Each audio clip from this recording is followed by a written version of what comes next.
Hello, everyone, and welcome to another week, and this week in Eorzea. I am Debbie, and with me, as always, is Pyra. Thank you so much for joining me. Thank you, Debbie. Hello, everybody. Ah, oh, wow, look at everyone. So, thank you so much for joining. Let's get right into a couple of news items. There isn't a lot going on with news right now. We were just looking forward to the live letter. So that is September 28th, and that is going to tell us kind of what to look forward to with 7.1, which we believe is happening in November. Is that correct? Yeah. Like, I guess so. My brain just disconnected. I think so. Okay. Yeah. We're looking forward to a few things. I forgot to put that poll up. I will put that poll up for this week to see what you guys are looking forward to with the 7.1 patch. What is happening tomorrow? Final Fantasy XVI is finally coming out on PC. We've been talking about it for like 4 weeks, and it is finally tomorrow. Yay! Oh, man. So, yeah, the disappointing part is that there isn't really a lot of hype going on, but for those who didn't have a chance to join in at the very beginning, here's your opportunity. And I think people who have the opportunity are doing some replays too, so... Yeah, I know I'll be excited to try it out. I'll probably pick it up this week and maybe add that into some weekend stream rotations. There you go. Okay, what else do we got? Is this more DDoS attacks still news, or is this like just we forgot to delete it from the last 3 weeks? Sadly, it's a new instance of it. However, at this point, it just should be news if we don't have a DDoS attack, because how often they keep happening. I know, I think it was last Wednesday my raid team got affected, where it was like, oh no, this person's getting kicked out for hours. Oh no, this person's getting kicked out, and it was just painful. So keeps happening. If you've been disconnected for whatever reason, see a bunch of people in queue, they keep getting attacked, and hopefully they'll find a fix, a more permanent fix than what we've been getting. Yeah, I mean, I'm not a internet technician by any means, but I mean, is there a way to prevent this unwanted traffic? Like, I know they're trying to think like top of the line. They're probably throwing as much money at it as they can, but ultimately, it might just be bad actors and there isn't really a good way around it. Yeah, I'm like not a techie person, so I have zero idea. I feel like by this point, if they had an easy fix, it would have been done. Like, they don't want to see crashes, and they don't want to respond to thousands of people coming in with torches and pitchforks, so I would think that they would do as much as they can, but unfortunately we just sense, like, what, a few months before Dawn Trail, it just is continuing to be an issue. Yeah, which is really unfortunate. Like, a lot of the player base right now is kind of on a little vacation from the game, given that we're just in the wait for 7.1. So, I mean, what are these people doing? Like, they're not spoiling anyone's fun anymore, so... Maintenance times may cancel your ceremony of eternal bonding. What's going on? Like... So I saw this on the Lodestone, where I get a lot of my news, and the title is Ceremony of Eternal Bonding, Reservation Restrictions. From what I read, there may be possible maintenance a bunch of times, and we could put a link, I'll put a link in the YouTube below. Anywhere from September 9th, which had already happened, all the way through September 25th, there is a bunch of potential maintenance dates. And so they're telling anybody who wants to be wed in Final Fantasy, your reservation may be canceled and it may be delayed, and you may have to go in and reconfigure it. So I'll toss that link in YouTube right now. If for some reason you are trying to have a wedding this month in game, maybe not, maybe don't, or maybe have it outside of their little maintenance windows. Yeah. I mean, the good news is you don't have to worry about contacting the caterer and the florist and all of that. Like they do it for you, but you do have to resend out some invites and stuff if you've invited people and have to reschedule. So, Yeah. I want my money back. And we have lost Heavensware?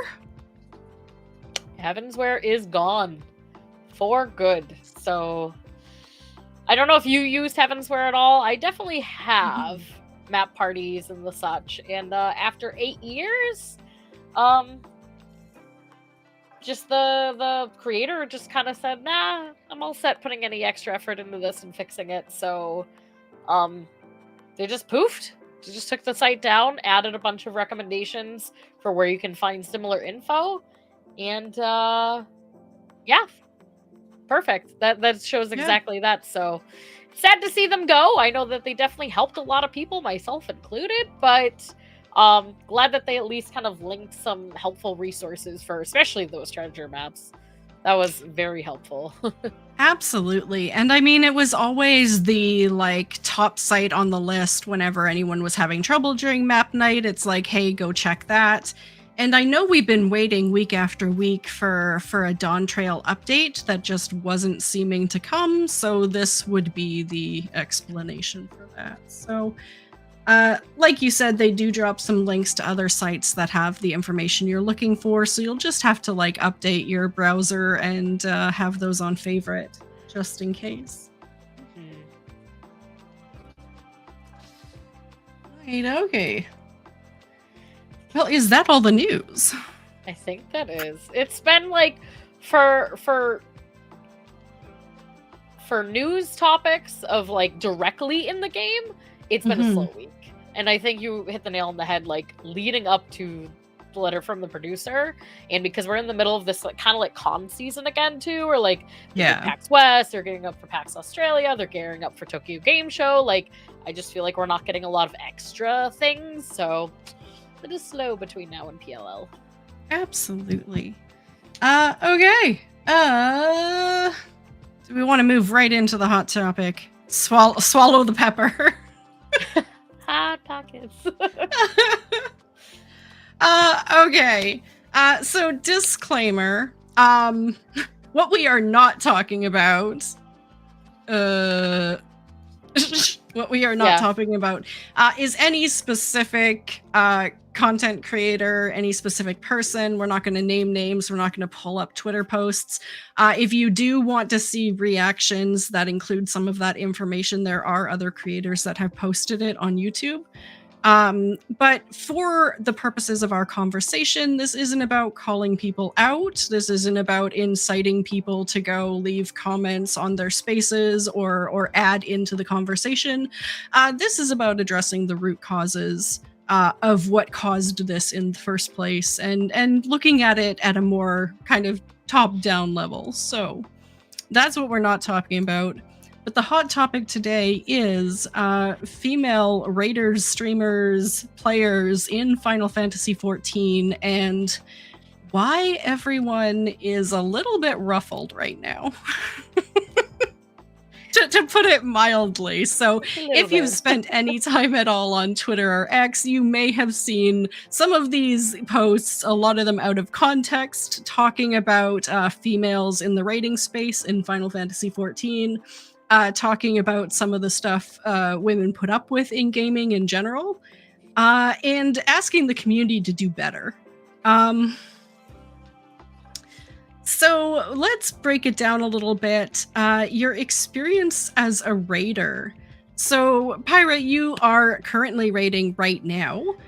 What makes Final Fantasy XIV the same or different from other MMOs or spaces online? And what is your experience so far with raiding? Yeah, so this is truly the only MMO that I've sunk this much time into. I have not as much experience with MMOs outside of 14. My experience with raiding has mostly been positive, thankfully, and I think I attribute a lot of that to raiding with friends. That dynamic works for me and works for my playstyle. I know it doesn't work for everybody's playstyle. However, for me, it is essential to how I prefer to raid. I've definitely had moments of kind of full-on sexism and some kind of like passive, not really maybe fully identified as such, in the raiding space. Mainly a lot of mansplaining. That's been, if any of the extent of the experience I've had directly with raiding, it's been a lot of mansplaining, kind of talking down to. It's definitely been hard over the years. I think it gets easier for myself as time goes on. You kind of create certain friendships and bonds. You start weeding out some people from your life that doesn't kind of fulfill those needs of being a human being and being respected. But it's definitely things that I've faced in the past with raiding, and it's almost made me quit a few times, quite honestly, because it's hard to start separating how that affects you as a person, versus just like kind of like that divide of like you internalizing something that somebody else said. Yeah, no, and that's a good point. So as someone who doesn't currently raid, that is kind of high on my list of reasons why. So ultimately, the reason why I'm not raiding, I want to make this perfectly clear, is because I don't want to. I feel like I don't have the time to invest in it to do it well. So I don't want to take on that obligation. But the times I have thought of going into it, I understand what I would be taking on, and I feel like just accepting the role of raider, current tier raider, puts me in a place where I would be accepting criticism at best and harassment at worst, because people are very judgmental of not only how you play, but who you are, and the the mistakes you make, and being part of a group as a female voice makes this almost guaranteed.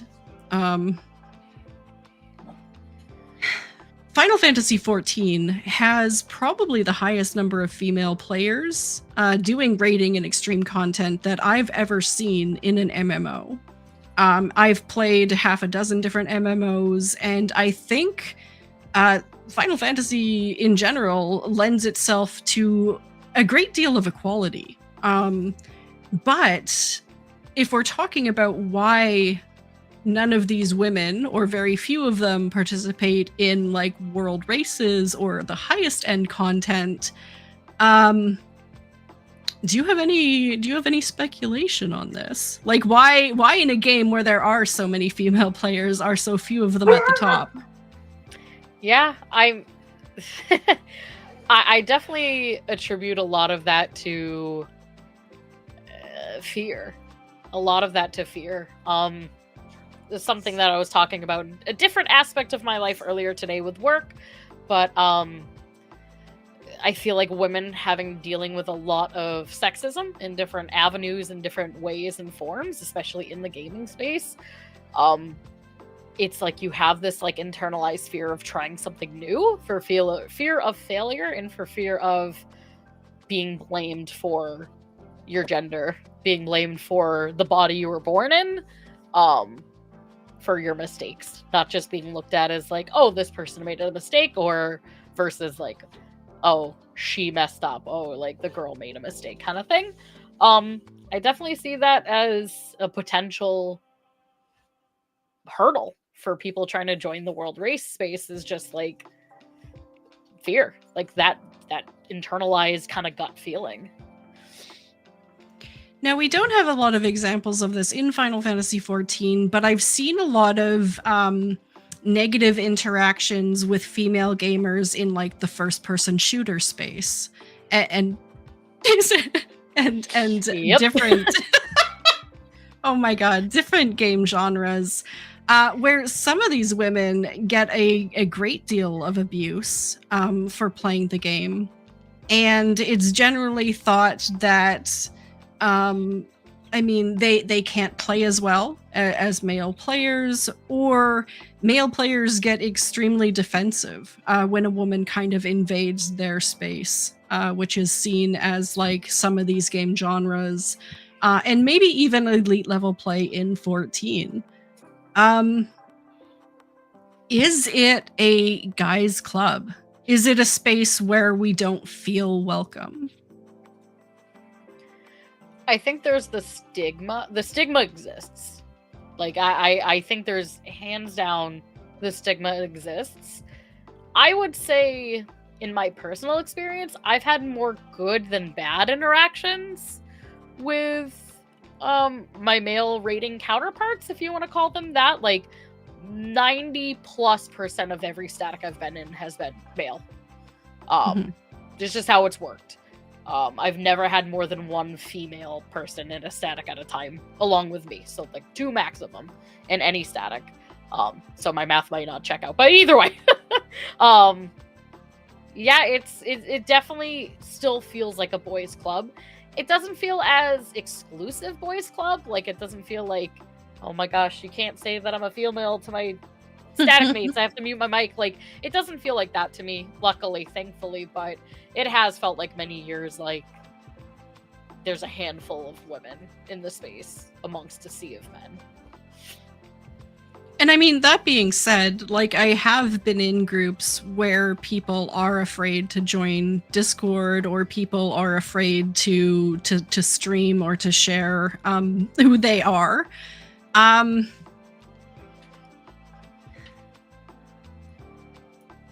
don't know where I was going with this. It's just a statement. It's just a statement. Yeah. So in one way, like, is it that more women are steering clear of it because they don't have the time, they have other things going on, they can't devote the number of hours to progging that some men are able to? Or is it just a choice and they just don't want to? I definitely feel like it's a choice. I see the amount of women or female presenting folks that I know that will spend hours and hours and hours into the game. So I don't think it's a matter of time, skill, capability. I've seen people literally either, direct mutuals or kind of like just browsing Twitter, kind of like people's comments and feedback where they're like, we're just not interested in having to defend ourselves. We're not interested in having to really feel like, okay, I have to prove myself. I have to, fight against it. And they're just like, no, I don't feel like getting harassed. I don't feel like being targeted. So I'm not going to do it if it's not fun. I can only speak for myself as a raider. I raid for fun. The achievements are great. It's super incredibly fulfilling when you get to clear a savage or an ultimate, but I also have to have fun while I'm doing it. I have to laugh like a goofball about my mistakes. And so if I'm in a situation where I feel like I'm constantly having to walk on eggshells and like defend myself, I'm not gonna raid. Like, that's just not worth the time and effort for me. Yeah, no, that's fair. Is there expectations that women gamers in the Final Fantasy XIV space play different roles, that we're like the crafting queens, that we're like the marketplace bays, that we're like glam oriented? Like, is there like an acceptable play style for women versus an unacceptable play style? I've definitely heard a lot of stereotypes. I don't know if you have, but I know. So my husband plays 14. He got me into 14. We raid together in Savage Statics and Ultimate Statics, and anytime he's a healer and I'm a DPS. Mm-hmm. I have had countless people in my 9.5 years playing this game be like, "What do you mean? Should you be the healer and he be the DPS, or he be?" And I'm like, ugh, like, roll my eyes, like, are you kidding me?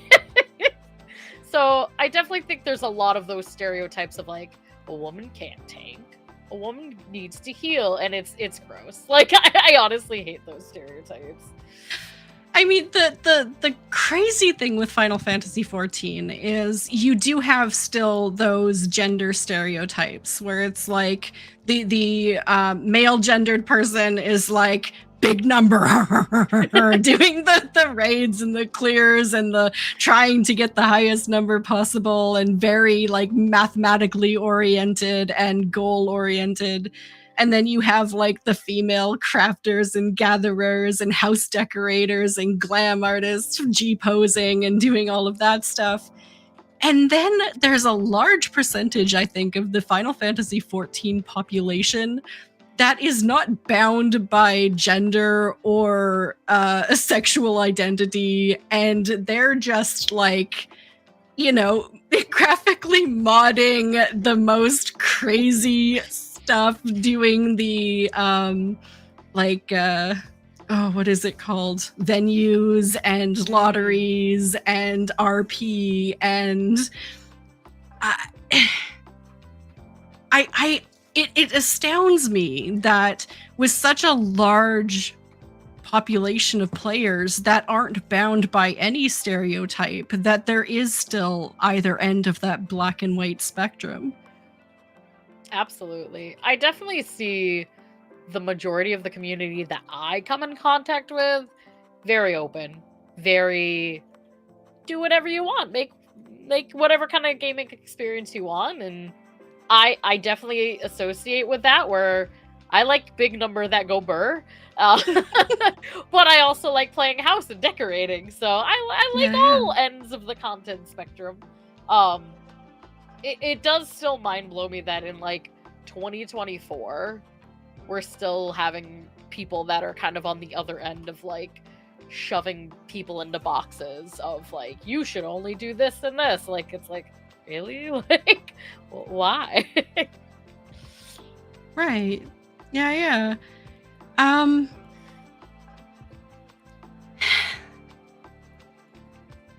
Is the raiding scene a generally safe space, or is it a competitive space? Like, I know you raid with a specific group of people, so your experience is kind of curated, which is kind of the ideal, honestly. But for people looking to compete more, who are maybe clearing with pickup groups or whatever, like, should they expect to be in a competitive space if they're getting into it? So that one's a little tough. I feel like one of the beautiful things about Party Finder is, unless you're going into voice, these are all anonymous people. If you're going in with just a random pickup group, you can stay as anonymous as possible. And that at least provides you some,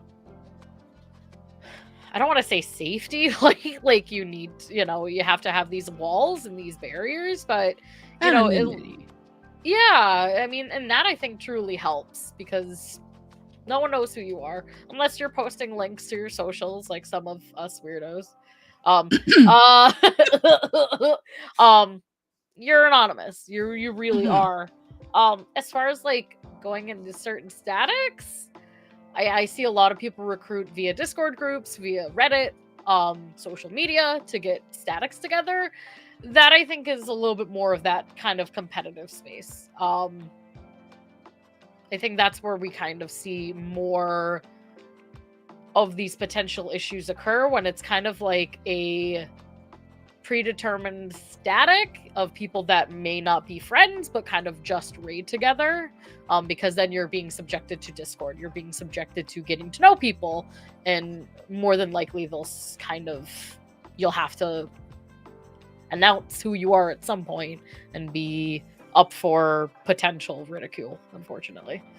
Right. So, I mean, that makes sense to me. So the point in which you start externally looking for a group of people to compete is when you should feel like you're entering a competitive space. But do you find that, like, a lot of times maybe in Party Finder, people are mentioning FF logs or other things that make it feel more competitive or may exclude some people? Yeah, I've definitely seen those exist. I stay away from those type of party finders where they start saying like, "Give me your logs. Let me, what's your blood type?"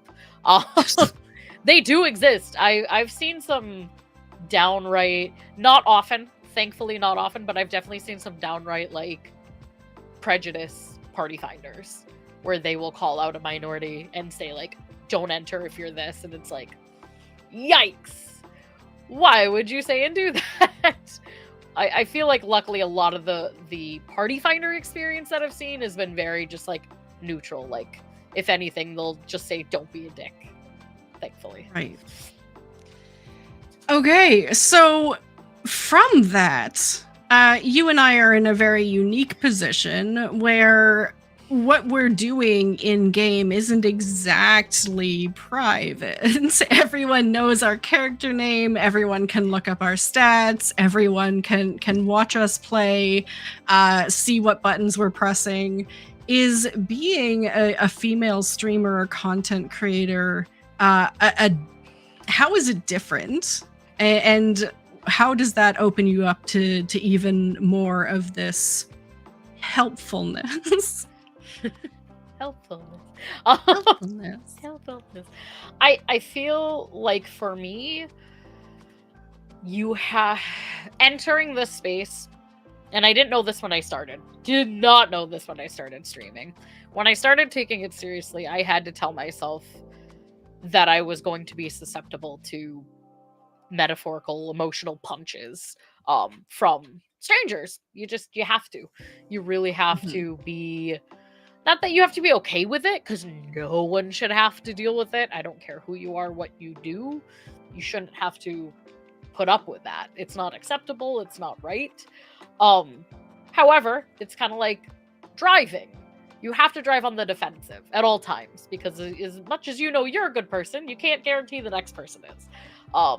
So I kind of take that the same with being a 14 creator and being someone who has a lot of my online gaming public, where I do my best to stay on the defensive and to have certain walls up where I feel necessary. I don't know if you do the same, Debbie, but that's kind of how I feel about that portion of it. Yeah, I mean, I feel like I have been extremely lucky. I mean, I've been streaming and content creating on YouTube now for about 2 years, just over 2 years. And I would say that I haven't had any truly negative experiences. There have been some people to leave comments or other things on YouTube videos that were kind of, I felt that they were an attack. They were very blunt or calling me out for something I said. But to each of these people, I, 1, did respond, and 2, responded in a very respectful way. And every single one of them replied back in also a respectful way. So I don't know if I'm just particularly lucky, or if maybe there's something to that. If you're a nice, respectful person, generally speaking, people don't escalate. Maybe even people who are trying to get a reaction out of you will like go back and reconsider their approach if you don't give them any fuel to attack with. So I mean, I find that the community in whole is a very inclusive, very wonderful community. And I've met some incredible people through it. Now, that being said, do I still have the fear of someone popping in literally at any time and harassing me? Absolutely, because you are kind of open to it. There's an open platform where people can literally type whatever they want, and I mean, regardless of moderation, like you're still gonna see it, right? And I find for women that this is especially true when they can see you. Like, we're not VTubing. This is who we are. This is our bodies. This is our face. This is, completely unedited, completely, unphotoshopped. This is us.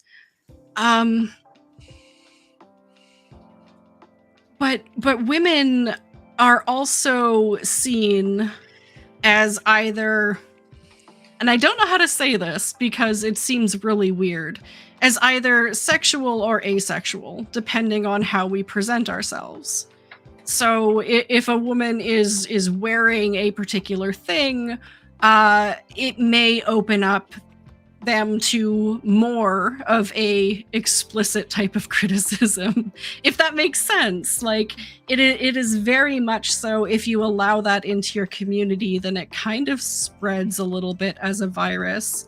And I have had some situations as a streamer where someone has tried to goad me into talking in a very explicit or answering some very personal questions way.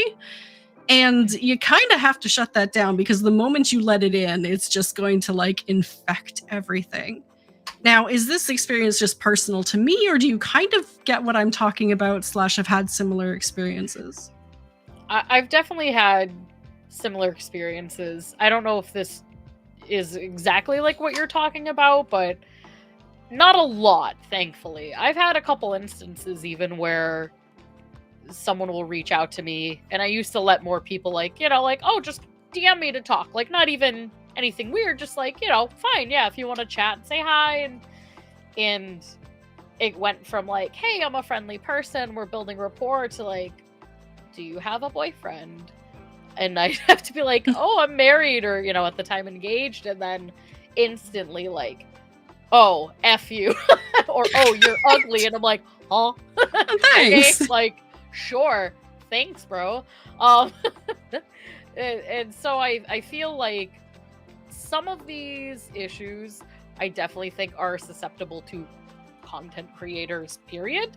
No matter what, how you identify who you are as a person. Though I definitely have experienced a lot of situations where I'm like, I definitely think that this is because of being a female on camera in this space.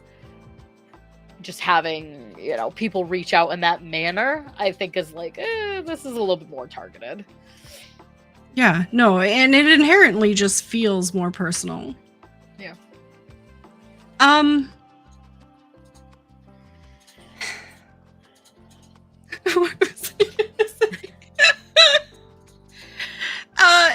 In the situation that is unfolding on Twitter, so we have a person who has made a tone deaf statement, in that the post they made was very hypocritical because of things that they have done IRL or outside the gaming sphere, kind of coloring the statement they made.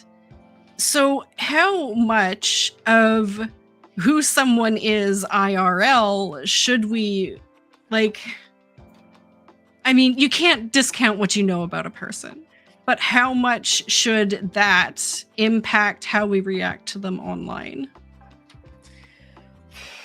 That one is a tough one. It kind of reminds me of, and we are the furthest thing from celebrities. I am the furthest thing from a celebrity. However, as a core topic, you think about celebrities in the media, and paparazzi will follow them everywhere, and know their entire lives. And really, you probably shouldn't, because all they are is just a person who does a job of being an actor, for instance, and yet their entire life gets open. The closer you walk to this public eye, the closer you walk into the streaming category, or even just being on socials and being known for XYZ, you open yourself up to that. I don't think it's right. In most cases, I don't think it's right that your kind of personal life gets examined. Every move you make, every step you take, I'll be watching you. Why did that come in my head? However, okay. Serious topic again. However, like, it is very much a potential. And I think walking into any sort of public light, making any sort of public statement, no matter what size creator or not creator you are, I think you do have to kind of play on that defensive side again and just realize that that could happen. to think that it won't happen is a little ignorant, I think. Okay, so, I mean, we need to hold each other accountable as content creators for our community. Like, we can't let each other get away with lying, with misinformation, with being a genuine ass. We have to hold each other accountable. But does that mean, like, we need to jump on the cancel wagon whenever anyone steps out of line? Or, like, I mean, that seems to be what happens these days, right? Like, someone says something and then it just blows up, and they almost are left with no choice but to suffer through something that is almost to the point where they don't deserve what they're getting. It's so bad, or leave the space entirely, like, to name a name outside of this, like JoeCat did. I mean, he's since come back to streaming, but he was gone for like 4 or 5 months. So what should we do in response to someone who acts inappropriately in our community? I think that's a great point. I was thinking JoeCat's name as well in my head, and I think there's a way, depending on the level of severity, because I think certain crimes, if you want to call them that, are inexcusable. Flat out, black and white, some things. Extreme things, not small things. Like, extreme things I think are black and white. However, I think a lot of it is down to intention for me. If everybody's ignorant till they learn. If you give a person enough feedback and information and have a conversation, an adult candid conversation about the topic, and try to educate them on why they might be wrong or why whatever the topic may be, if they truly feel, in my opinion, like they're going to change, like they want to change, they want to learn, or that they've, maybe admitted that they said something's wrong, I personally am in like the mode of like, okay, like, forgiven, maybe not forgotten, but I can definitely forgive depending on how people, their perception is. If it feels like they truly made a mistake, they truly want to learn and are open, I'm the type of person that will forgive, maybe not forget, but forgive. Yeah, how about you with this topic? Yeah, I mean, it's interesting because we almost don't give people an opportunity to apologize. Now, that being said, it is very rare to get a honest, sincere apology out of a creator. It happens, but not a lot.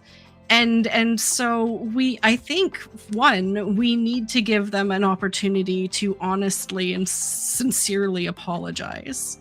To let us know, hey, it was a mistake. We're all human. We all say really dumb stuff. And yeah, just because we've got a camera on us and a mic in front of us doesn't make us superhuman. We're still just as dumb as everyone else, and we're still gonna say stupid things. So that's one. Yeah, right? Like, who hasn't said stupid things? Except the problem with us is we're in a medium where you can like clip it, where you can post it, where you can share it, and all of a sudden, like millions of views later, like everyone knows we said a dumb thing. So, I mean, the first would be an apology. But second, I think we need to really factor in the difference between an online personality and who that person is in real life. So me as a creator, I have one in the same. Like, I don't play a role when I'm streaming. I am who I am. I'm a very honest and genuine person. And so I understand that leaves me susceptible to painful things because anything that someone says to me, I have to take personally because I'm me. But other people, there is a bit of a difference. Who they are online and who they're projecting in their streams and their content isn't exactly who they are in real life, for better or for worse. Some people play themselves up, some people play themselves out. There's a variety there, but for some reason there's a disconnect. And I think for people who are disconnected, we can't really hold them responsible in an online way for things they do IRL. Like there's a bit of a difference there. Should we inform people if something they're posting or something they're saying is hypocritical? Absolutely. But I don't think it's up to us to deliver a punishment. I think karma needs to do that outside of the online environment.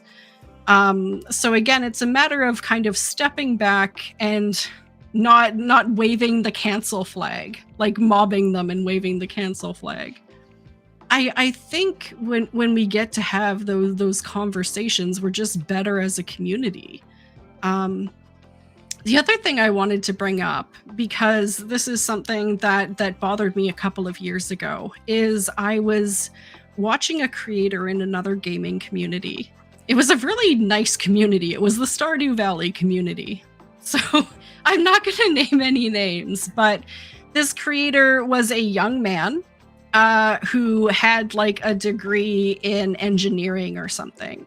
So he was like 20 something, 23, 24, degree in engineering.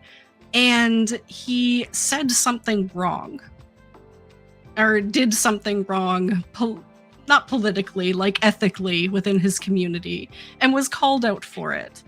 And attempted to apologize and wasn't able to do so genuinely enough. And he was canceled. And my note of concern to anyone who is in that position where they really want to go after a streamer is this young man knew absolutely nothing about HR.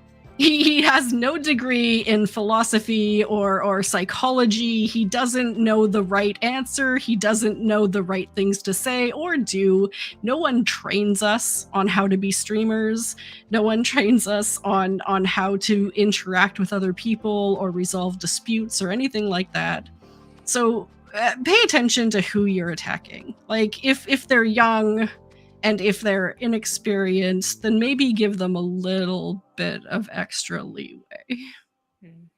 I think I'm glazing through the comments as well while we talk, and I think something that we haven't touched upon but kind of fits in with this real life versus kind of like the online space too is like the torches and pitchforks, and like there's a certain amount of like, if you don't believe in what somebody did or said, no matter what facet of their life, like you absolutely have every right to say like, I'm not supporting this creator, even if it's I think even if it crosses into that personal life, like if they did something in their personal life that I've known, it's proven fact, I'm in my rights to not support them because of XYZ. But when people dox and death threats and like cross that boundary of like, hey, I'm gonna say that I don't like you and like yada yada, when it goes from like having a conversation of like, I'm gonna say my feelings and I don't like this person or something, and then crosses into like, I'm gonna dox their family's address, I'm gonna give them death threats, like that's insane. And like, somebody mentioned Joe Cat having like issues like that with doxing, like that. Yeah. That's honestly, to me, I'll just say it straight out, like that's disgusting. Doxing somebody's personal information, death threats, like that's not okay. I don't think there's ever going to be a space where that is okay, because truthfully, it's just not. There's no way that's the extreme of like the black and white, like doxing someone's personal information and like sending death threats like that. No, in no way is that allowed. It should be allowed at all. Right. No, absolutely. And it's such a controversial issue because you have some creators who have amassed such an audience, even in the 14 space, where they're making considerable income from what they're doing. And streaming / content creating is not only something they're doing for fun as a hobby, it's their primary source of income. And an opinion is not going to hurt that, but the mob can. And absolutely, you have the right to support or watch whomever you want for whatever reasons you have. If it's important to you that you support someone whose values match your own, completely understand. Just maybe think twice before hopping on that comment wagon or leaving them a nasty message or doing kind of what you said. Like, we're not here to punish anyone. Let them know what they're doing is wrong so they can find ways to make amends, absolutely. And if not, just let the money speak by canceling your sub. Yeah.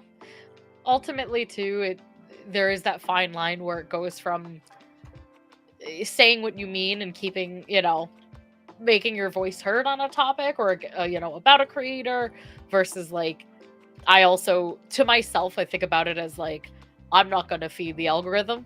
I'm not going to type their name in. If they really bother me that much, I'll say it's kind of like our last word on something. Like, I'll say a word and then I'll step away. Because truthfully, if that person is someone that I can't identify with, that someone that values don't align with mine or something that they did doesn't align, I would rather just let my money talk and my attention talk, and my attention is money. So yeah, remove that from that space as well. Easier said than done, but easier said than done, especially on a platform like Twitter, where the more you pause to be angry at something, the more of that something they'll show you. Like, it is curated to keep you upset as long as possible. And so it's not particularly that any of these events are really as loud as they seem to be. It's just that the more of it that happens that you're kind of curious in, the more shows up.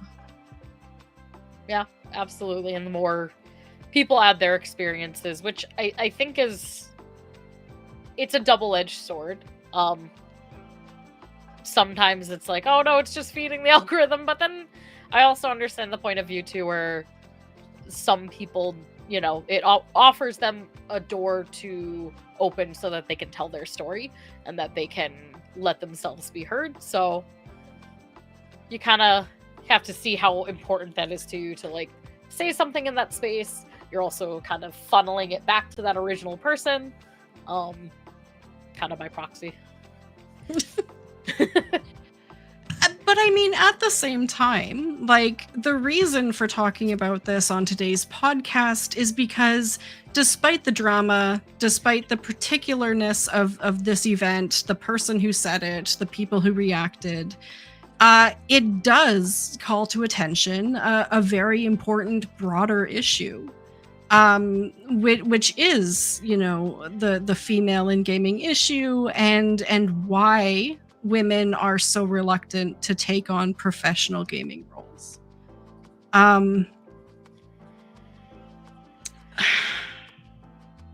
Do you have any last thoughts? Oh, so many. But I think all of it comes down to is don't be a dick. I feel like I say that so many times. I wish for a brighter, to be serious though, I wish for a brighter space in the gaming community, worldwide, regional, in Final Fantasy XIV. I wish for a better space.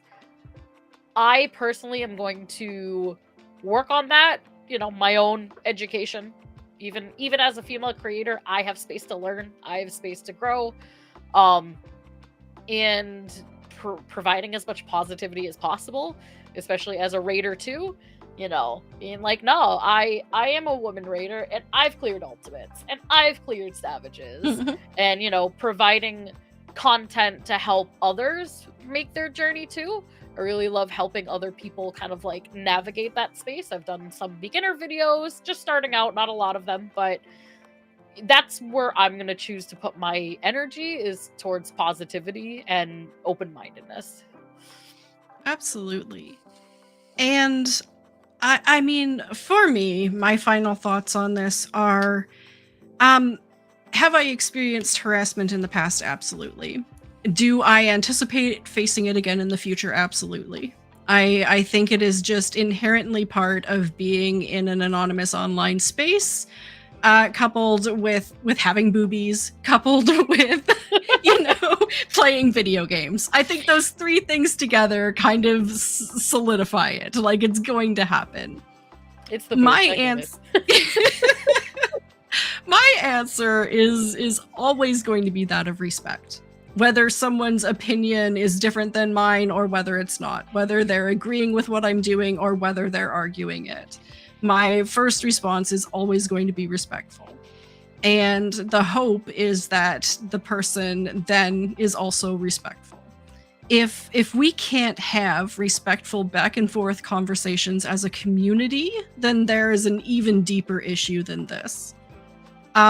So that's kind of my thing going forward, is to just anticipate that there are going to be bad people, bad actors, there are going to be people who are trying to troll, but being genuine to yourself and being respectful in the community is always going to get you further than anything else. Even if conversations like this never hit React videos. Like, that's the thing, is we're not generating content for the sake of having a larger streamer pick us up and talk about it and do a little back and forth, because drama begets drama begets drama. At some point, we just have to ignore the numbers, ignore the financials, and just be genuine people having a conversation about genuine things. So, absolutely, especially when even if it doesn't directly affect our everyday lives, we're women in the gaming space, in the streamer space, in, myself in the rating space. So it impacts us in one way or another. Like, we are this demographic. So it's good to kind of have that insight, being from kind of that target. Absolutely. Absolutely. On to some lighter news before we close it out. You did write down a tip of the week, did you not? I did. So we always have a tip of the week. Every week, come see us for tips. This is actually somebody in my personal Discord, my open Discord, mentioned it to me. It is about saving or backing up your HUD. So if you are someone who is a PC player, I don't know if you can do this on PlayStation or consoles in general. You'll have to correct me if there is someone. But if, for instance, you might get a new PC down the road, you're going to have an alt character, or even if you just want to, just in case, save it in case your computer decides to crash, you can save your configuration settings in your HUD settings. So that the next time you go and log into your character, say it is a new device or an alt, you can just load up your pre-saved HUD. Everything's going to look the same. You don't have to do everything from scratch again. Yep, Sergil, you were perfectly correct. You can save it to the cloud data. You can also download it as well, if that's better. There is a really good how-to guide from the Gamer newsletter. It was published earlier this year. I will absolutely link it in the YouTube, because if you haven't done it, you really should, and you should stay on top of doing it every once in a while, so that if things crash, you have all your nice stuff there. Absolutely. Because honestly, the problem with cross-platform play, as someone who plays on PlayStation and plays on PC and plays on handheld, is keeping not only your HUD set up on all these devices, but the same, because nothing bugs me more when logging into a different device when my hotbars for a class are completely different in between the two of them, and I press all of the wrong buttons because muscle memory. So yeah, awesome. What are you doing for the rest of this week, Pyra? great question. I might actually clear M4S this week. Yay! Wait for it. Yeah, there it is. So we got very close. We got into anybody does have it. We're in the sunrise. Oh. So we're at the home stretch. We were one mistake from clearing. Wow. We were one happy accident away from clearing. So I will be streaming Wednesday, Thursday, Saturday. Wednesday's probably most years 1 through 3. Oh, you were cutting out a little bit. Oh no cutting out. Can you hear me now? Wednesday, Thursday, Saturday raid. Probably gonna clear by Thursday or Saturday M4, but yeah, come hang out if you want to join in the shenanigans. Awesome. Congratulations.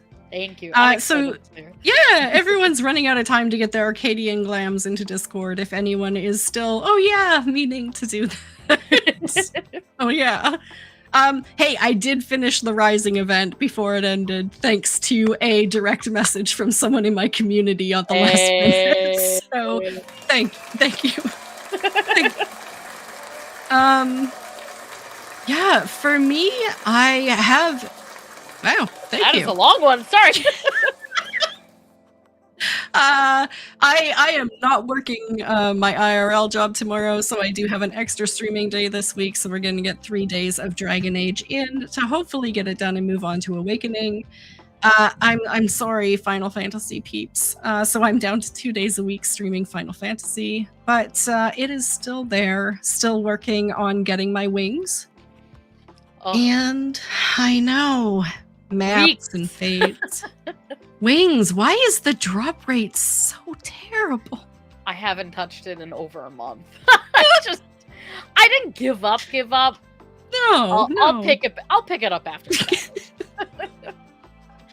I mean, it only gets easier, right? So as people's eye levels increase and the clears come faster, it's just going to get easier. It's not a high priority, but they do look really cool.